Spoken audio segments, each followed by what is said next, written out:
Bonjour et bienvenue dans cette nouvelle vidéo de la petite série des vidéos sur l'optique géométrique. Aujourd'hui, on va voir un nouveau chapitre, les lentilles. Alors, pour suivre toujours le chapitre précédent, la réflexion-réfraction, les lentilles, c'est un dioptre, on va dire, qui va toujours dévier la lumière. Donc, il a un indice de réfraction différent du milieu dans lequel il est plongé. Il va toujours dévier la lumière, mais cette fois-ci, on va plus s'intéresser à la façon dont il va la dévier, soit en convergeant, soit en divergeant la lumière. Donc, petit exemple de lentilles, les lentilles de contact, donc on met pour mieux voir, en cas de myopie, en cas d'hyperopie. Donc, on va voir toutes ces pathologies dans le chapitre œil, mais pour l'instant, on va se concentrer sur les lentilles. Alors, les lentilles, donc la lentille c'est un dioptre qui va dévier la lumière, soit en la convergeant, soit en la divergeant. Donc, on va diviser ce petit chapitre en deux, les lentilles convergentes et les lentilles divergentes. Les lentilles convergentes, on les appelle lentilles à bord mince. Donc, si on regarde une vraie lentille, si on observe une vraie lentille, on va voir que ses bords sont minces par rapport à une lentille divergente qui a des bords épais. Donc ça, c'est une façon un peu de schématiser la lentille à bord épais et la lentille à bord mince. Donc voilà. La convergente, les lentilles convergentes sont des lentilles à bord mince. Les lentilles divergentes sont des lentilles à bord épais. Maintenant, comme la dernière fois pour la réflexion-réfraction, il y a des petites lois de schématisation qu'on va voir tout de suite. Première chose à faire, c'est de dessiner une normale, une ligne perpendiculaire à la lentille, et pour la divergente et pour la convergente. Alors, on va appeler le côté gauche de la lentille, de chaque lentille en fait, on va l'appeler plan focal objet. Plan focal objet. Qu'est-ce qu'un plan focal objet? C'est le meilleur endroit pour que l'objet, c'est le meilleur endroit pour l'objet, on va dire. Donc, si l'objet est situé dans le plan focal objet, c'est le meilleur endroit pour lui. Cela dit, il peut être localisé dans le plan focal image, qui, comme son nom l'indique, c'est le meilleur endroit pour l'image. Pareil, dans la lentille à bord épais, le plan focal objet est toujours situé à gauche et le plan focal image est toujours situé à droite. Donc, si on suit cette logique, l'objet il est censé être à gauche, l'image elle est censée être à droite. Donc, cela dit, on va donc passer à l'étape suivante. On va appeler le centre de la lentille O. Et il y a un petit, on va dire une petite spécificité, c'est ce qu'on appelle la distance focale. Elle est spécifique à chaque lentille. La distance focale, c'est la même pour le plan focal objet, le plan focal image, on va appeler ça F pour point focal objet et F' pour point focal image. Petite spécificité de la lentille divergente, le F', le plan focal, le point focal image, il est situé du côté de l'objet et le point focal objet est situé du côté de l'image. Donc, ce petit schéma, c'est pour que vous puissiez faire une comparaison entre les deux et que ça soit plus clair. Donc, pour chaque lentille, on a un plan focal objet, un plan focal image qui ne change pas selon les lentilles. Donc, le plan focal objet est toujours à gauche, le plan focal image est toujours à droite.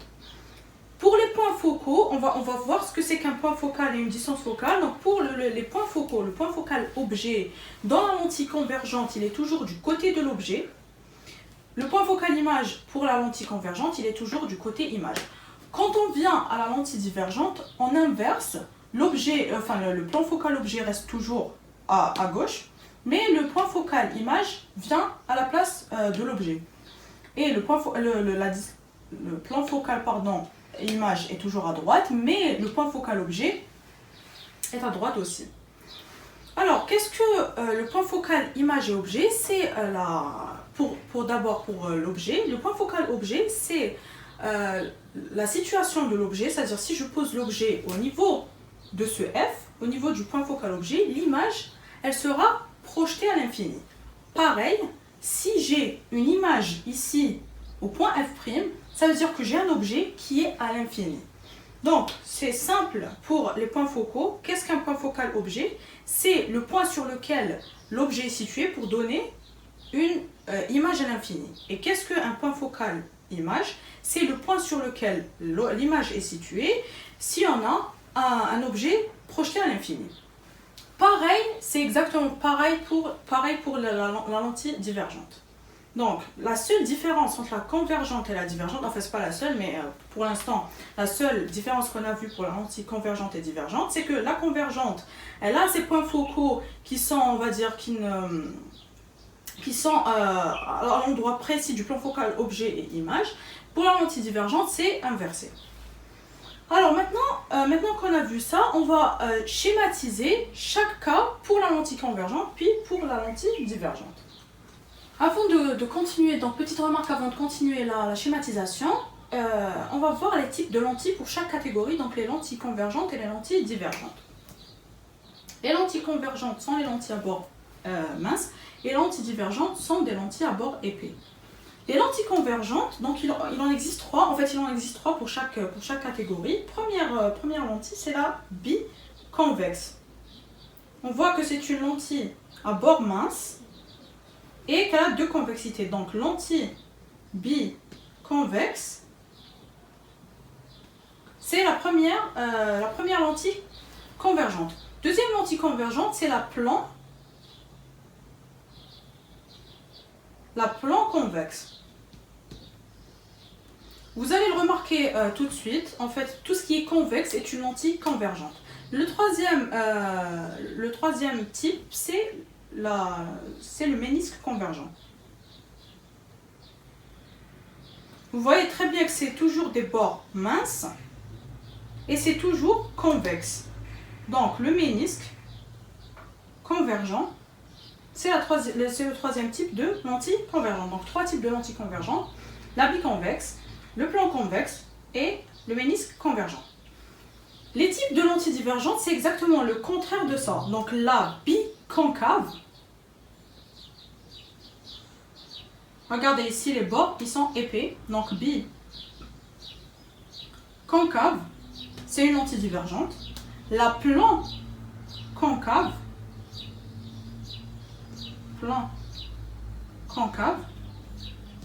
et troisième type, le ménisque divergent.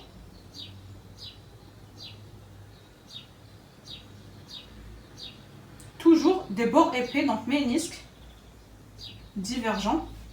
Donc trois types de lentilles pour chaque catégorie.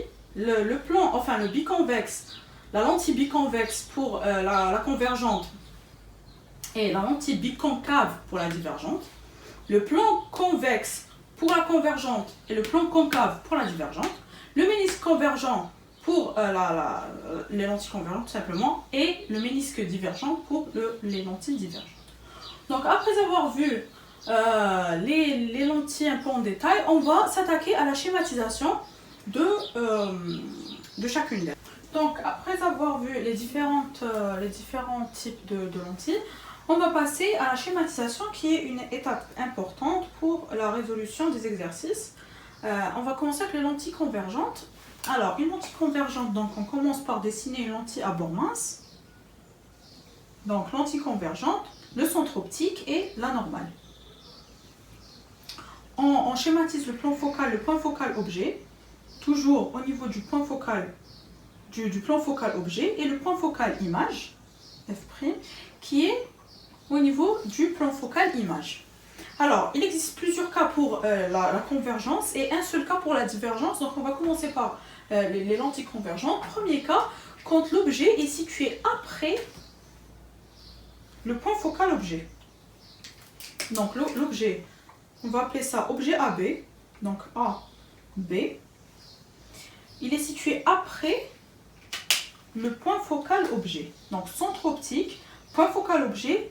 L'objet AB, il est situé après OF.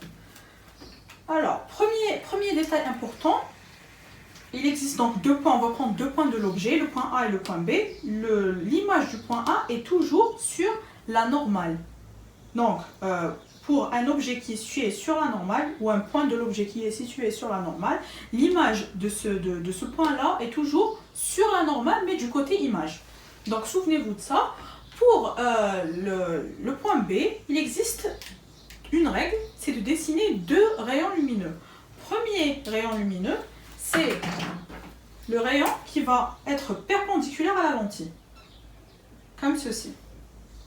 Deuxième rayon lumineux, c'est un rayon qui va passer par le centre optique.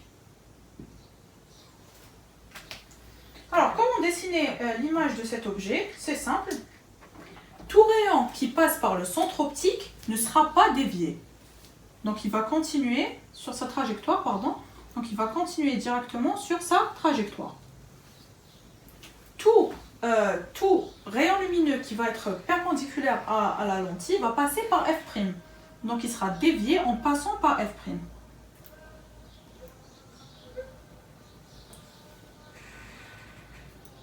Pardon. Donc, bon, on devrait prendre une règle. À peu près, ils vont se rencontrer à un point. Bon, vu que le tableau ne suffit pas, on va dire que le point de rencontre se situe ici. Donc, l'objet, il va être comme ceci. C'est très simple. On a dit que l'image de A était toujours sur la ligne. Donc, A', le point A', il est là. Le B, l'image de B', il est là. Donc, l'image de notre objet, c'est celle-ci. C'est celle-ci, pardon. Si on récapitule, donc, le point A, il est toujours sur, l'image du point A toujours sur la ligne.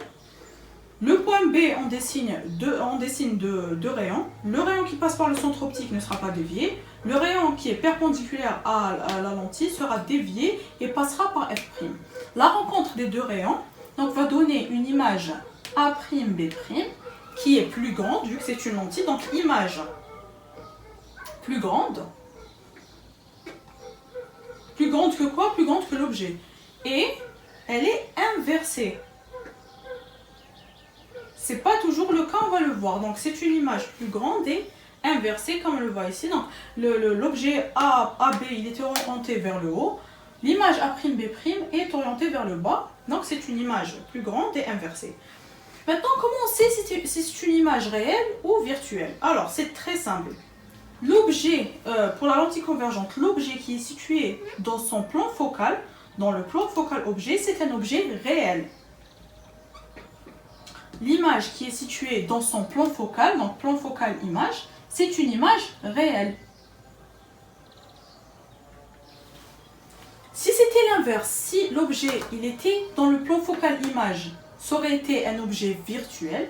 Et si l'image était située dans le plan focal objet, ça aurait été une image virtuelle, tout simplement. Donc c'est une image plus grande, inversée et réelle. Tout simplement. Donc voilà pour le premier cas, on passe au deuxième cas. Le deuxième cas, donc toujours une lentille à bord mince convergente, le centre optique, la normale.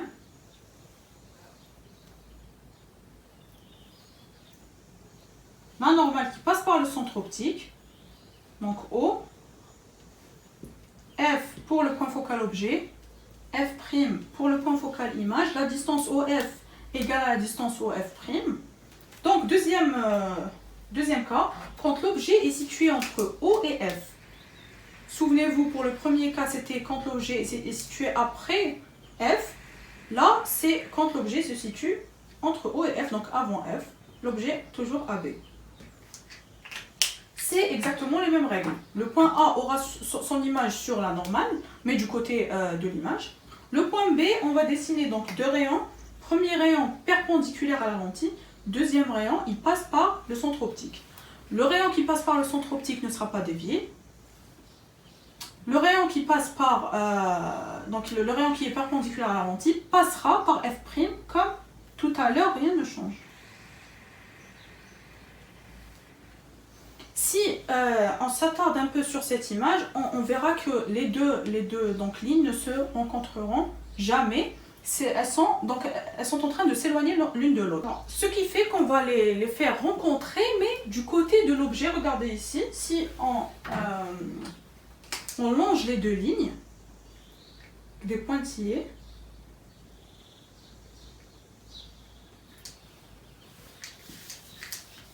Donc si on longe les deux lignes, ça sera ça. Les deux lignes vont se rencontrer au niveau du plan focal objet.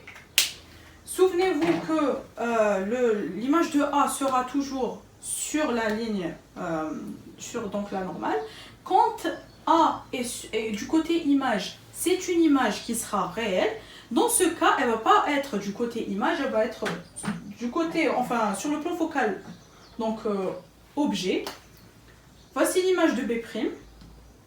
Si on longe B', l'image de A' va apparaître. Donc, voici l'image A'B' créée par la lentille de l'objet AB.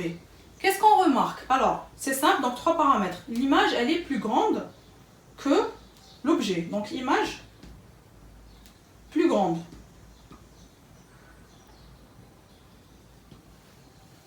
L'image, elle n'est pas inversée. Donc, elle est à l'endroit, on va dire. Elle n'est pas inversée.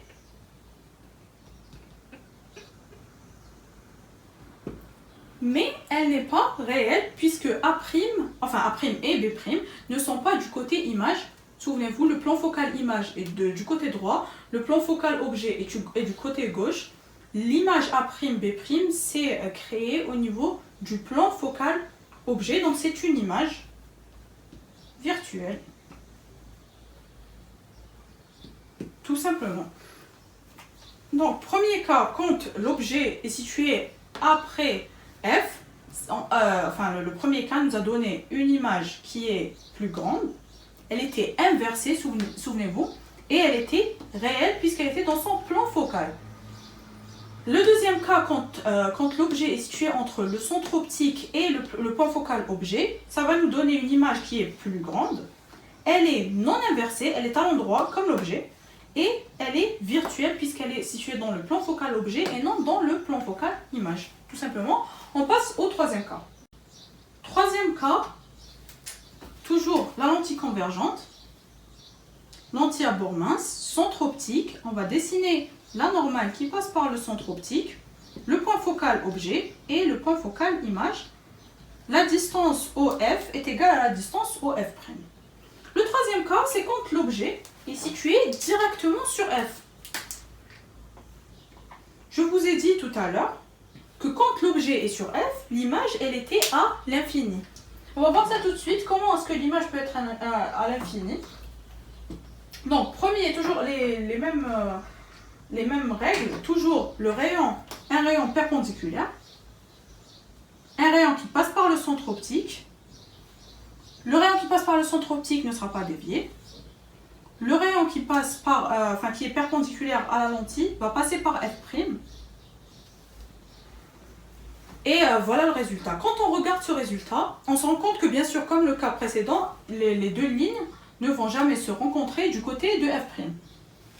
Les deux lignes, quand on regarde du côté du plan focal objet, on se rend compte que même de ce côté, elles ne vont jamais se rencontrer. Regardez, même si on longe la ligne,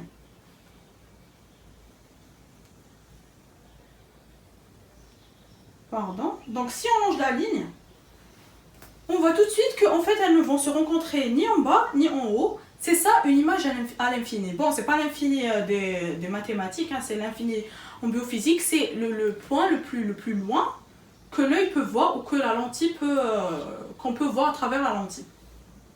Donc toujours un objet AB situé sur son point focal objet, sur F, donnera une image à l'infini. C'est simple. Donc 3 cas. Premier cas, quand l'objet est situé donc après F, ça nous donnera une image qui est réelle, elle est plus grande et inversée. Deuxième cas, quand l'objet AB est situé entre le centre focal et le point focal objet, ça nous donnera une image virtuelle, plus grande et non inversée. Troisième cas, quand l'objet est directement sur son point focal objet, ça nous donnera une image projetée vers l'infini. Bien sûr, maintenant que vous connaissez les règles, donc un rayon qui sera projeté perpendiculairement à la lentille, un rayon qui passera par le centre optique, vous pouvez essayer tous les cas possibles, même le cas d'un objet virtuel, je vous laisse faire ça à la maison, donc le cas d'un objet virtuel qui est situé du côté du plan focal du plan focal image, pardon, quelle est l'image qui va en résulter. Place à la lentille divergente. Alors, on commence par dessiner une lentille à bord épais, une lentille divergente, le centre optique, puis la normale qui est perpendiculaire à la lentille. Pardon. Donc la normale perpendiculaire à la lentille, le point focal image cette fois-ci, on a dit que c'était inversé, et le point focal objet, F. Mais n'oubliez pas, ça c'est très très important. Ici, c'est toujours le plan focal objet. Et ici, c'est toujours le plan focal image. Qu'est-ce que je veux dire par là? Je veux dire que si l'objet est situé de ce côté-là, du côté gauche, c'est toujours un objet réel, peu importe le point focal. Ici, quand on voit le point focal image, on aurait tendance à se dire que si l'image était de ce côté, c'est une image réelle. Non, quand l'objet est dans sa maison, dans son côté, on va dire, dans le côté objet, dans le côté plan focal objet, c'est un objet réel. Quand l'image est de son côté, le côté du plan focal image, c'est une image réelle. Et quand on inverse, quand l'image est située à gauche, c'est une image virtuelle. Quand l'objet est situé à droite, c'est un objet virtuel, tout simplement comme la lentille convergente. Alors, pour la lentille divergente, il existe un seul cas, peu importe l'objet, où est situé l'objet. On va prendre un cas, on va prendre l'un des cas, il peut être sur F', il peut être avant F', il peut être après F'. On va prendre le cas où il est entre le centre optique et le point focal image, l'objet AB. C'est exactement les mêmes règles. Un rayon qui est projeté perpendiculairement à la lentille, un deuxième qui est projeté directement sur le centre optique. Qu'est-ce qui va se passer? Le trait, enfin la ligne ou le rayon qui est projeté sur le centre optique O ne sera pas dévié comme la lentille convergente. En fait, tout rayon qui passe par le centre optique ne sera pas dévié. Deuxièmement, c'est le rayon qui est perpendiculaire à la lentille. Alors, on a dit tout à l'heure que tout rayon qui est perpendiculaire à la lentille va passer par le plan focal image. Par le point focal image, pardon. Ici, c'est la même chose. Il va passer par le point focal image, donc comme ceci. On va dessiner en pointillé le rayon qui passera par le point focal image. Donc, qu'est-ce qu'on remarque ici? Que, en fait, les deux lignes, la ligne qui passe par, enfin le rayon qui passe par le centre optique et le rayon perpendiculaire qui passe par F' vont se rencontrer ici, dans ce point-là, ce qui va nous donner une image. En fait, bon, je vais changer de marqueur, ce qui va donner une image qu'on voit ici. Ici, c'est le point de rencontre des deux rayons, c'est l'image de B'. A' ne change jamais, donc elle reste toujours sur la normale, donc ça c'est A'. Qu'est-ce qu'on voit? On voit que c'est une image plus petite. C'est une image qui est droite, qui n'est pas inversée par rapport à l'objet. Et c'est une image qui est virtuelle. Elle n'est pas dans ça, elle n'est pas dans son milieu, elle est dans le milieu objet, donc elle est virtuelle. Donc, qu'est-ce qu'on conclut de ça? Enfin, quand on a un cas de lentille divergente, l'image, en fait, peu importe l'objet où il est situé, l'image sera toujours plus petite, située toujours avant l'objet. Regardez ici. Donc, l'image est située avant l'objet. Donc, l'image, elle est toujours avant l'objet, plus petite, non inversée, elle est droite, et toujours virtuelle. En fait, peu importe. Je le répète, peu importe où l'objet est situé, vous pouvez essayer chez vous, même quand l'objet est avant F', donc ça donnera le même résultat. Donc avant de commencer les calculs, il faut savoir une chose très importante. Pour n'importe quelle lentille, en fait, qu'elle soit divergente ou convergente, je vais reschématiser. C'est une lentille à bord mince. On va reschématiser la normale. pour n'importe quelle lentille, tout ce qui est situé dans le plan focal objet, il est négatif. Tout ce côté-là est négatif. Tout ce côté-là, le côté de l'image, il est positif. Même les calculs, si par exemple entre O et F', si par exemple j'ai 10 cm ici, ça sera moins 10. Moins 10 cm. Et entre O et F, ce sera toujours 10 cm, mais ce sera plus 10 cm. Souvenez-vous, donc tout ce qui est au niveau du plan focal objet, et il est négatif. Tout ce qui est au niveau du plan focal image, il est positif. Maintenant, on passe au calcul proprement dit. Donc, première caractéristique d'une lentille, c'est sa vergence. Qu'est-ce que la vergence? C'est une caractéristique, donc la vergence, c'est une caractéristique propre aux lentilles. À chaque lentille, en fait, c'est son degré de focalisation. La vergence, elle a une loi bien définie. Donc, on appelle vergence C. Ça, donc, elle est en dioptrie.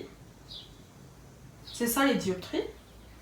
La vergence, elle a une loi bien spécifique à elle. C égale 1 sur OF'. C, donc c'est la vergence. 1, c'est 1. OF', c'est la distance entre le centre de la lentille et le point focal image. Qu'est-ce qu'on en déduit? Dans une lentille convergente, le OF', il est positif vu qu'il est de ce côté-là de la lentille. Donc je vais reschématiser une petite lentille à bord donc mince. F, il est là, O, F'. On a dit que tout ce qui était à gauche, il était négatif. Tout ce qui était à droite, il est positif. Donc pour une lentille convergente, C égale 1 sur OF', C sera positif. C'est une lentille convergente. Pour les lentilles divergentes, c'est le contraire en fait. Pour une lentille divergente, je reschématise une petite lentille à bord épais. F', souvenez-vous, il est de ce côté-là et F à droite. Donc ici, C égale 1 sur OF', il est inférieur à 0, il est négatif. C'est comme ça que dans certains exercices, il vous donne juste la vergence. Il vous demande est-ce que la lentille est une lentille convergente ou une lentille divergente. C'est très simple. Si la vergence est inférieure à 0, c'est une lentille divergente. Si la vergence est supérieure à 0, c'est une lentille convergente. C'est tout simple. La vergence, donc, elle a une deuxième loi. C'est la loi de conjugaison qui dit que 1 sur OF', ce qui est la vergence, c'est C, 1 sur OF', égale C, égale 1 sur OA', moins 1 sur OA. Simple, OF', c'est la distance qui est entre le centre optique et le point focal image. OA', c'est la distance entre le centre optique et l'image. OA, c'est la distance entre le centre optique et l'objet. C'est très simple. C'est une loi très importante, la loi de conjugaison. Troisième loi pour C, donc celle-là, c'est la plus importante à retenir. En fait, elle va vous servir dans plusieurs exercices. Quand ils vous donneront, par exemple, C et la localisation de l'objet, par exemple, ils vont vous dire à quelle distance du centre optique va être l'image. Donc, vous allez utiliser cette loi pour trouver OA'. Il existe une deuxième loi pour la vergence. C'est la plus compliquée, C, donc vergence, égale NL, donc N de la lentille, que divise N extérieur, moins 1 sur R1, moins 1 sur R2. Vous allez me dire qu'est-ce que R1, R2, NL et N extérieur. Commençons par les N. N, c'est pour indice de réfraction, puisqu'on a dit que la lentille, c'est un dioptre. Donc, NL, c'est N de la lentille. N extérieur, c'est N du milieu dans lequel est plongée notre lentille. Donc, NL. Indice de réfraction de la lentille. N extérieur, c'est N du milieu. Et maintenant, R1 et R2, qu'est-ce que c'est exactement? Alors, on va voir ça tout de suite en schématisant. Soit une lentille, par exemple, biconvexe. C'est une lentille à bord mince. C'est une lentille convergente. Il faut savoir que les lentilles, elles sont taillées dans des sphères, dans des verres, enfin dans des sphères en verre, comme ceci.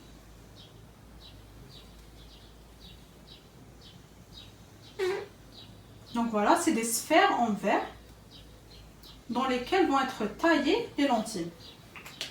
On remarque tout de suite que R1 et R2 sont R, donc pour rayon, sont les rayons des sphères dans lesquelles sont taillées nos lentilles. Donc ça va être ça pour une lentille convergente biconvexe. Pour une lentille biconcave, ce sera plutôt ça, la première sphère, la deuxième sphère. Donc ça, c'est les aires, les rayons des sphères dans lesquelles sont taillées les lentilles. Vous allez me dire comment choisir R1 et R2. Alors, réponse simple. Pour les lentilles biconcaves et biconvexes, bon déjà, pour les lentilles plan convexe et plan concave, il n'y a qu'un seul R. Ils vont vous donner juste un seul rayon. Pour les lentilles biconvexes et biconcaves, peu importe le R que vous allez prendre. Vous pouvez prendre celui-là comme R1 et celui-là comme R2, ou l'inverse en fait. La seule chose qui est importante, c'est en fait que les R peuvent être négatifs ou positifs. Donc là, je vais dessiner ma lentille, mon centre optique et la normale qui passe par le centre optique. On s'aperçoit tout de suite que ça, c'est le plan focal objet, donc c'est négatif. Et ça, c'est le plan focal image, donc c'est positif. Si je prends celui-là comme R1, ça sera un R1 qui est négatif. Je dois le mettre dans ma loi. Si je prends celui-là comme R2, donc le R2, il sera positif. Donc R1 inférieur à 0, R2 supérieur à 0. Souvenez-vous bien, quand je prends pour un biconvexe ou un biconcave, peu importe les rayons que je prends, je peux prendre celui-là comme R1 ou celui-là comme R2, celui-là comme R1 ou celui-là comme R2. La seule chose qui est très importante, c'est de reschématiser ma lentille et de voir où est le rayon positif et où est le rayon négatif pour que les calculs par la suite seront justes. Petit détail, c'est que quand on a un ménisque divergent ou convergent, les R comptent. On va voir ça tout de suite. Je vais schématiser un ménisque convergent. Vous allez voir que c'est très important de choisir bien ces rayons. Soit un ménisque convergent, comme on le voit, c'est en forme d'un croissant, d'une demi-lune. Donc on va un peu schématiser les sphères dans lesquelles il est taillé. Première sphère, donc il est taillé toujours dans deux sphères. Première sphère, deuxième sphère. Donc il est taillé dans deux sphères différentes. Comment je vais choisir R1 et R2? Comment je vais choisir? Est-ce que cette sphère-là, c'est le premier rayon? Cette sphère-là, est-ce que c'est le premier ou le deuxième rayon? Donc R1, R2. C'est simple. En fait, prenons un ménisque, donc vous devez schématiser lors de vos exercices pour comprendre. Soit un ménisque convergent, je vais schématiser ma lentille à bord mince et mon centre optique. Ici c'est négatif, tout ce qui est au niveau du plan focal objet est négatif, tout ce qui est au niveau du plan focal image, il est positif. Soit un rayon lumineux qui va incider sur ma lentille dans cette direction-là. Donc le rayon, il va venir dans cette direction-là. Il va d'abord toucher cette première surface. Il va d'abord toucher ici, la première surface, puis sortir par là. Donc il va d'abord toucher la première surface, puis il va sortir de la deuxième surface. La première surface que touche le rayon lumineux, c'est R1. C'est la première sphère en fait. Regardez bien, il va toucher d'abord cette sphère-là. Cette petite sphère. Donc ça, je vais appeler ça R1, puisque c'est la première surface que va toucher mon rayon lumineux. automatiquement, je vais appeler la sphère, je vais appeler la surface, la sphère par laquelle va sortir le rayon lumineux, je vais l'appeler, le rayon, je vais l'appeler R2. Donc R1, déjà, première information, R1, dans mon schéma, est plus petit que R2. Retenez très bien ça. Donc si on vous donne par exemple deux rayons, l'un de 20 cm, l'autre il est de 40 cm, mon R1 c'est le 20 cm et mon R2 c'est le 40 cm. Je viens de le remarquer ici, R1, la première sphère est plus petite que la deuxième sphère. Deuxième chose que je remarque, c'est que les deux rayons, comme je le vois ici, ils sont situés dans le côté positif de ma lentille. Donc R1 et R2 sont supérieurs à 0. Je ne vais pas du tout utiliser la négation dans cette loi. Donc R1 et R2 sont supérieurs à 0. Si on vous donne 20 et 40 cm, ils resteront 20 et 40 cm. Donc, de ce schéma, je tire deux informations très importantes. Que R1 est plus petit que R2. Donc je dois bien choisir mon R1 et mon R2. Que R1 et R2 sont tous les deux positifs. Contrairement à ce qu'on a vu tout à l'heure dans la lentille convergente, dans la lentille biconvexe et la lentille biconcave, R1 et R2, c'est-à-dire on va dire la taille de R1 et R2 n'est pas du tout importante. Vous pouvez choisir, donc si on vous donne R1 et R2, par exemple 20 et 40 cm, R1 peut être le R1 20 cm, comme il peut être 40 cm, comme le R2 peut l'être aussi. Donc vous pouvez choisir R1 et R2 comme vous voulez, sauf dans le cas des ménisques, qu'ils soient convergents ou divergents. Information très importante aussi, que R1 et R2 sont supérieurs à 0. Cette information est aussi importante dans les ménisques que dans les biconcaves, que dans les biconvexes, que dans le ménisque divergent. Petit exercice pour illustrer tout ça. Je sais que c'est un peu compliqué. Alors, on vous dit qu'on a une lentille, donc on a un ménisque convergent. Bien sûr, ça s'applique aussi au ménisque divergent. Donc, soit un ménisque convergent d'indice de réfraction 1,3. Il est plongé dans l'air, donc N extérieur, 1. On vous dit qu'il est taillé dans deux sphères à rayon de 20 et 50 cm. Retenez bien les informations que je viens de citer. Je vais reschématiser mon ménisque convergent. Donc un croissant de lune. Je vais schématiser la lentille qui passe par le centre en fait, c'est ça. Centre optique. Tout ce qui est ici est négatif. Tout ce qui est ici est positif. Je vais aussi schématiser mes sphères. Je préfère prendre une autre couleur. Donc première sphère, c'est la petite. C'est celle qu'on voit ici. Deuxième sphère, c'est la plus grande. Qu'on voit ici. Donc, comment est-ce que je vais faire? Première étape, le rayon lumineux, par quelle direction il va incider? On va dire qu'il va incider par là.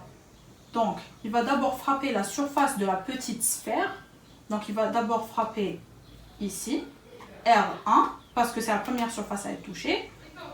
Puis, il va frapper la deuxième surface qui est R2 de la grande sphère. Donc, ça, c'est R2.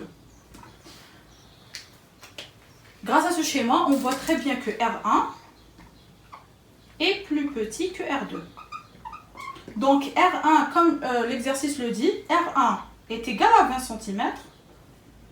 R2 égale à 50 cm. Deuxième information très importante, c'est que R1 et R2 sont situés du côté positif de la lentille. Donc R1 et R2 sont supérieurs à 0. Donc les deux, ils sont positifs. Plus 20 cm, plus 50 cm. Je vais récapituler pour la dernière fois. Je sais que c'est un peu compliqué. Alors, R1 et R2, je les définis par le côté de la lumière, le côté d'où va incider la lumière, on va dire. Donc la lumière va d'abord toucher la surface de la petite sphère, puis elle va toucher la surface de la grande sphère. Donc R1 c'est la petite sphère, R2 c'est la grande sphère. R1 20 cm, R2 50 cm. Par la suite, je vais voir s'ils sont positifs, négatifs. Donc, par la schématisation de ma lentille, je vois très bien que du côté négatif, il n'y a aucun R. Du côté positif, j'ai les deux R, R1 et R2. Donc, R1 et R2 sont supérieurs à 0. Donc, les deux, ils sont positifs. Comment je vais appliquer la loi dans ce cas-ci? C'est très simple. C'est vraiment des exercices typiques. Donc, C égale NL sur N extérieur moins 1 sur R1 moins 1 sur R2. Comment je vais l'appliquer? NL, on a dit que c'était 1,3 que divise 1 moins 1. R1, j'ai trouvé que c'était le plus petit, donc 1 et il est positif, donc 1 sur 20 moins R2 qui est le plus grand et qui est positif, moins 1 sur 50. Tout simplement, et je fais mes calculs et je trouve C.